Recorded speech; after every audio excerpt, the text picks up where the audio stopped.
നിനക്ക് എന്നാടി പറ്റിയേ? ഒന്നും കഴിച്ചില്ലായിരുന്നോ? ചേട്ടായേ ആ എടി ഇവക്കൊന്നും കൊടുത്തില്ലായിരുന്നോടി? അതൊക്കെ കൊടുത്തതാ. ചേട്ടാ വന്ന് കഴിക്ക് വാ. എന്നിട്ട് പിന്നെ ഒരു ആട്ടം പോലെ.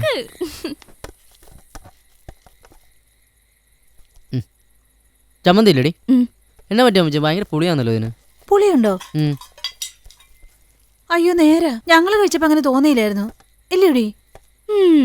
എന്റെ ഏടത്തിയമ്മ എന്തായാലും ബുദ്ധിമുട്ടും അടുക്കളയില്. അത് കൊള്ളാം. ആ ബ്രോക്കർ സ്റ്റീഫൻ വന്നിരുന്നു. എന്നിട്ട് എന്നാ പറഞ്ഞു? അവർക്ക് മറ്റു കാര്യങ്ങളിലൊന്നും അഭിപ്രായ വ്യത്യാസമില്ല. മുമ്പ് വന്ന ആലോചന പോലെ തന്നെ അച്ഛൻ ആത്മഹത്യ ചെയ്തു എന്നൊക്കെ അറിയുമ്പോൾ ഉള്ള ഒരു ഇഷ്ടക്കേട്.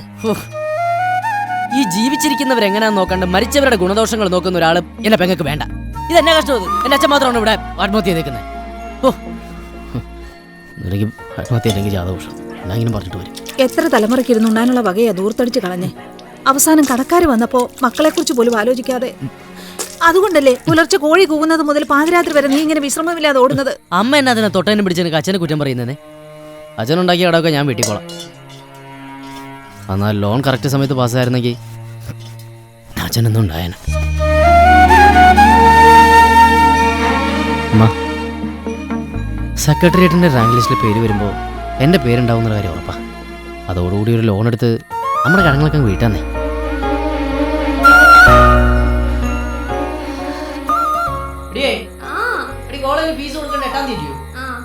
നീ കിടന്നുറങ്ങാൻ നോക്ക്.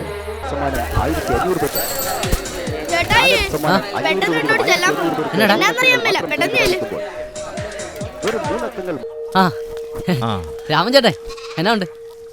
ഒരു രജിസ്റ്റേർഡ് ഉണ്ട് പ്രിയ. എംപ്ലോയ്മെന്റ് ചായടിച്ചായിരുന്നു. ഞാനവിടെ ലോഡ് ഇറക്കിക്കൊണ്ടിരിക്കുവായിരുന്നു. അപ്പോഴാവുമെന്ന് പറഞ്ഞതേ.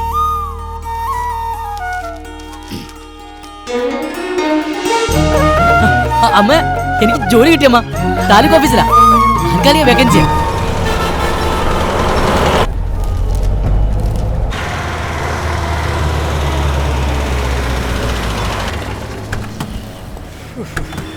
ബാക്കിയുള്ളതിനെ ബുദ്ധിമുട്ടിക്കാൻ ഇങ്ങോട്ട് തന്നേക്കു സാർ.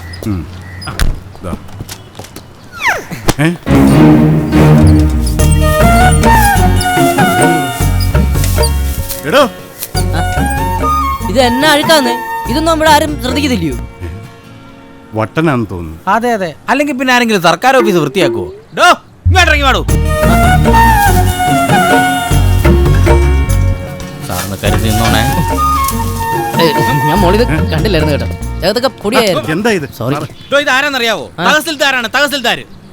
ആണോ? അയ്യോ, എനിക്ക് സാറേ ഒരു മിനിറ്റ് കേട്ടോ. ബോംബാണോ? പൊട്ടുമ്പോ അറിയാം. അപ്പോയിന്റ്മെന്റ് ഓർഡറാ. എംപ്ലോയ്മെന്റ് വേക്കൻസിയിൽ വന്നതാ. പ്രിയദർശൻ എന്നാ പേര്. പ്രിയെന്ന് എല്ലാവരും വിളിക്കുന്നത്. തോന്നക്കാടാ കേട്ടോ സ്ഥലം. രാവിലെ 6 മണിക്ക് തന്നെ സെൻട്രൽ സ്റ്റേഷനിൽ വന്നായിരുന്നു. അവിടെ വെച്ചാൽ വല്യപ്പം ഗുളിയൊക്കെ കഴിഞ്ഞായിരുന്നു. പിന്നെ അഡ്രസ്സ് തപ്പി പിടിച്ച് നേരെ ഇങ്ങ് പോകും. അതൊക്കെ ശരി. താൻ എന്തിനാ ഇതിന്റെ മോളി വലിഞ്ഞു കയറിയത്? അത് ഈ സാറേ, ഈ വീടും പറമ്പൊക്കെ വൃത്തിയായിട്ട് കിടന്ന ഞങ്ങൾ തോന്നക്കാടുകാർക്ക് സഹിക്കല. അവിടെ ഓഫീസിന്റെ അവിടെ ഒക്കെ ഭയങ്കര കാടും പടലും വരുന്നേ. കുറെയൊക്കെ ഞാൻ വെട്ടി തെളിച്ചു. സാറേ, പാമ്പൊക്കെ ഉണ്ടായിരുന്നേ. അത് വല്ല അണലി ആയിരിക്കും, ഒന്നും ചെയ്യില്ലല്ലോ. സാറേ അതെ, അവിടെ ഈ ഓഫീസിന്റെ ഫ്രണ്ടിലൊക്കെ ചുമ്മാ ഇങ്ങനെ കീറി സ്റ്റിക്കറെ കൊണ്ട് ഒട്ടിക്കാം. ഇതിപ്പോ സാറോ ഇവിടുത്തെ സ്റ്റാഫ് ആരെങ്കിലും കീറി കളഞ്ഞാൽ മതിയല്ലോ. എനിക്കാണെങ്കിൽ എന്തെങ്കിലുമൊക്കെ എപ്പോഴും ചെയ്തുകൊണ്ടിരിക്കണം. 10-15 വർഷമായിട്ടുള്ള ശീലമാണ്. ആണ്ടെ ഇപ്പോ ഷീറ്റ് അടിക്കേണ്ട സമയം. നിന്നെ പോലെ ഒരാളെയാണ് എനിക്ക് ആവശ്യം. നീ വാ. പേര്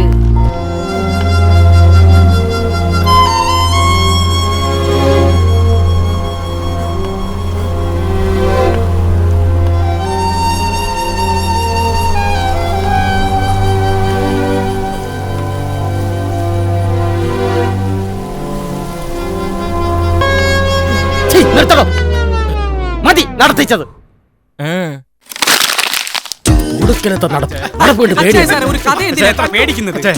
ഏഴാമത്തെ 12ാമത്തെ സീനുകൾ ഞാൻ മാറ്റി എഴുതിയിട്ടുണ്ട്. അച്ഛൻ ഒന്ന് കേൾക്കണം. സീനുകൾക്ക് മാറ്റമുണ്ടെന്നല്ലാതെ തന്റെ കഥയിൽ ജീവിതമില്ല, ചിന്തയില്ല. ഒരാൾക്കുള്ളതല്ലേ ഉൾപ്പെടുത്താൻ പറ്റും. ഇന്റർവെൽ വരെ അച്ഛൻ ഒന്ന് കേട്ടു. ഇതെന്നാ കഷ്ടമാ എന്റെ കർത്താവ്. ഇവിടെ വൈശാഖന്റെ സ്വഭാവം മാറ്റരുത് കേട്ടോ. താനിത് മറ്റേതെങ്കിലും പ്രൊഡ്യൂസർക്ക് കൊടുക്കാം. അവരും കൂടെ ഒന്ന് അനുഭവിക്കട്ടെ. എന്നതാടോ അച്ചായ, ഞാൻ ഈ പടത്തിന് വേണ്ടി ലീവ് എടുത്ത് നിൽക്കുക. ഞാൻ ഒരു നല്ല പടത്തിന് വേണ്ടി കാത്തിരിക്കുക. 5 or 10 വർഷം വെയിറ്റ് ചെയ്യേണ്ടി വന്നാൽ ഒരു തല്ലിപ്പൊളി കഥയ്ക്ക് ഞാൻ തലവെച്ച് കൊടുക്കുകയല്ല. ദൈവം ഇതിന് കഥ പറയാൻ എൻ്റെ അടുത്ത് വരരുത്. വിശക്കുന്നേ വല്ലതും കഴിച്ചേച്ചും പോ. വിട്ടോ. അച്ഛാ എന്റെ കൈ സ്ക്രിപ്റ്റ്. അച്ഛാ പ്ലീസ്. അച്ഛാ പോകല്ലേ അച്ഛാ പ്ലീസ്.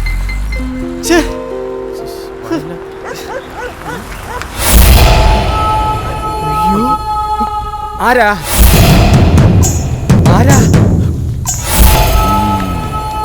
അങ്ങനെ അങ്ങ് പോയാലോ? ഈ നിൽക്കുന്ന വൈശാഖ സാർ ആരാണെന്നറിയാവോ? മിണ്ടരുത് അച്ഛാ, ഇതൊരു വട്ട് കേസാ. പെട്ടെന്ന് വിട്ടോ.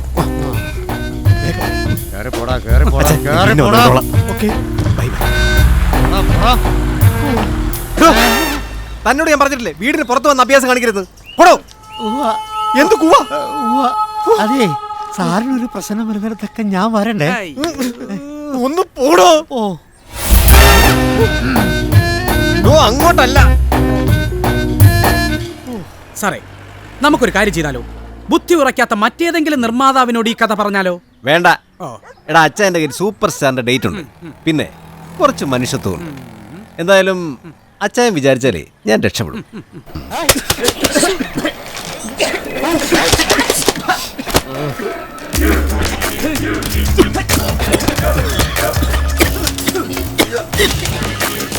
നിർത്തന്റെ പ്രിയദർശന പിള്ളേ. വൈശാഖ സാറ് യുഗാന്തരങ്ങളായിട്ട് അനക്കാതെ വെച്ചിരുന്ന അമൂല്യ നിധികളാവാ. സൂക്ഷിച്ചു നിക്കണേ, പാമ്പുലിയൊക്കെ കാണും അവിടെ. പറയുമ്പോ വിഷമം തോന്നരുത് കേട്ടോ, നിങ്ങളൊക്കെ സമ്മതിക്കണം. ഓരോരുത്തർ തന്ന അപേക്ഷകളാണ് ഇതുപോലെ കെട്ടിക്കിടക്കുന്നത്. ഇന്നത്തെ ഉച്ചറക്കം പോയി. എന്റെ നാട്ടിലെ ഒരാൾ ആത്മഹത്യ ചെയ്തു, ഒരു സദാശിവം പിള്ള. കാരണം എന്നാന്നറിയോ? പ്രതീക്ഷിച്ച സമയത്ത് കാർഷിക ലോൺ പാസ്സായില്ല. ആണ്ടെ പല്ലിമുട്ട സൂക്ഷിക്കണം, പാമ്പിന്റെ മുട്ടയും കാണും. അപ്പോ സദാശിവം പിള്ള ആത്മഹത്യ ചെയ്തു. കടക്കാരെല്ലാം കൂടി വീട് വളയുന്നായപ്പോഴാ പുള്ളിക്കാരൻ കയറെടുക്കേണ്ടി വന്നതേ. ഇതുപോലൊരു ഓഫീസിൽ ഇതുപോലെ ഫയലൊക്കെ കെട്ടിവെച്ചിരുന്നോണ്ടാ പുള്ളി ആത്മഹത്യ ചെയ്തതേ.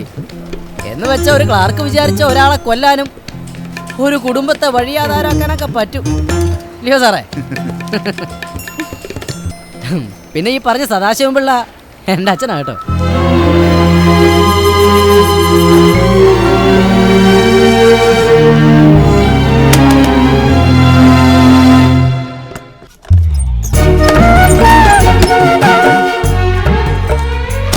എന്താടോ ഇത്?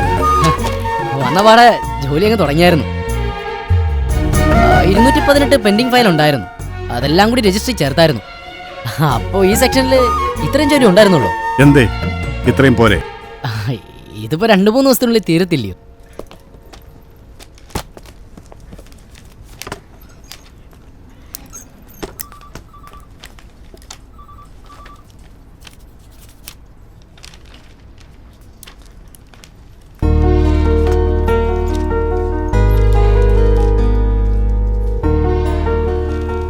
എല്ലാം വ്യക്തമായിട്ട് എഴുതിയിട്ടുണ്ടല്ലോ. സാധാരണ എല്ലാവർക്കും ആദ്യമേ ഒരു ട്രെയിനിങ് വേണം. നീ എവിടുന്ന ഈ ഫയലൊക്കെ കൈകാര്യം പഠിച്ചത്? അത് രാവിലെ റബ്ബർ വെട്ടും ഷീറ്റ് അടിക്കലൊക്കെ കഴിഞ്ഞാൽ ട്രക്കർ ഓടിക്കാൻ പോകും. എടാ, നിന്റെ വർത്തമാനമൊക്കെ എനിക്ക് ഇഷ്ടപ്പെട്ടു. ഇത്രയും വലിച്ചു നീട്ടാതെ ഒന്ന് ചുരുക്കി പറയാവോ? സിറ്റിക്കാരെല്ലാരും ഇങ്ങനെ വാ തുറന്ന് വർത്താനൊന്നും പറയുകയില്ല. ആരെങ്കിലും വർത്താനം പറഞ്ഞു തുടങ്ങിയാ കേൾക്കാനുള്ള ക്ഷമയും കാണിക്കാല്ലോ. അതിനും വിശദീകരണം. നീ നിന്റെ സ്റ്റൈലിൽ തന്നെ സംസാരിച്ചു. ട്രക്കർ ഓടിച്ചു കഴിഞ്ഞിട്ട് മാർക്കറ്റിലെ പണയും കൂടി കഴിയുമ്പോഴത്തേക്കും 4 മണിയാവും. 4 മണി മുതൽ 6 മണി വരെ സൊസൈറ്റിയിലാണ്. അവിടെ ഓഫീസിൽ സുബ്രഹ്മണ്യൻ സാറിനെ സഹായിക്കും. സുബ്രഹ്മണ്യൻ സാർ എന്ന് പറഞ്ഞാൽ അവിടുത്തെ മാനേജറാ. മനസ്സിലായി. അപ്പോ അദ്ദേഹത്തെ സഹായിച്ചു കഴിയുമ്പോഴത്തേക്കും ഒരു ചെറിയ ശമ്പളമൊക്കെ കിട്ടുവേ. ശമ്പളം എന്ന് പറയുന്ന സുബ്രഹ്മണ്യ സാറിനെ സഹായിക്കും. അവിടുന്ന് കണ്ടിരിക്കും. അവിടെ നിന്ന് ഇതൊക്കെ പഠിച്ചേ. ഇത്രയും ചെയ്യുന്നതിനാലോ സർക്കാർ ഇത്രയും ശമ്പളമൊക്കെ തരുന്നത്? മതി അതൊക്കെ പോട്ടെ. നിന്റെ താമസം എന്തായി? താമസം ഇവിടെ സ്വാതി ലോഡ്ജിന് നമ്മുടെ ഡ്രൈവർ വാസുവേട്ടനാ ശരിയാക്കി തന്നെ. അവിടെ താമസിക്കുന്ന ഒരാളുണ്ട് കേട്ടോ, ഭയങ്കര. എനിക്ക് കുറച്ച് ജോലിയുണ്ട്, നീ ചെല്ല്. പിന്നെ പറയാം.